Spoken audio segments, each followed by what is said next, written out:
السلام علیکم، میں ڈاکٹر ذاکر یونان سے اور 4 فروری کے اہم واقعات۔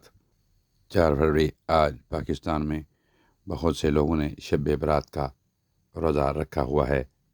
4 فروری 2014 کو پشاور کے قصہ خوانی بازار میں ایک ہوٹل میں خودکش حملہ ہوا، جس میں 9 افراد جان سے چلے گئے اور 50 سے زائد زخمی ہو گئے۔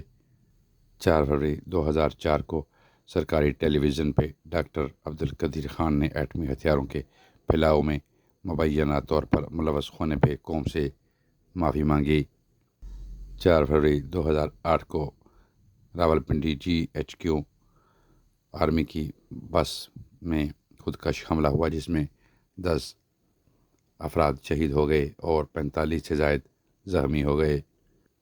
4 فروری 2004 کو انٹرنیٹ پر ایک نئی ویب سائٹ متعارف کرائی گئی، جس کو آج دنیا فیس بک کے نام سے جانتی ہے اور اس کے کروڑوں صارفین ہیں۔ 4 فروری 1797 میں ایکواڈور میں ہولناک زلزلہ آیا، جس میں 41,000 افراد ہلاک ہو گئے۔ 4 فروری 1976 میں گواتی مالا اور ہونڈوراس میں شدید زلزلہ آیا، جس میں تقریباً 23,000 افراد ہلاک ہوئے اور 5 لاکھ سے زائد بے گھر ہو گئے۔ 4 فروری 1998 میں افغانستان کے شمالی علاقے میں زلزلہ آیا، جس میں 2,300 افراد ہلاک ہو گئے۔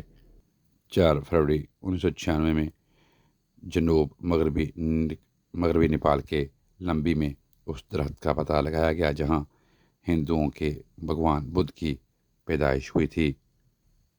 4 فروری 1628 میں مغل حکمران شاہ جہاں آگرہ میں تخت نشین ہوئے۔ 4 فروری 1948 میں سری لنکا برطانیہ سے آزاد ہوا اور آج وہ اپنا جشن آزادی مبارک منا رہا ہے۔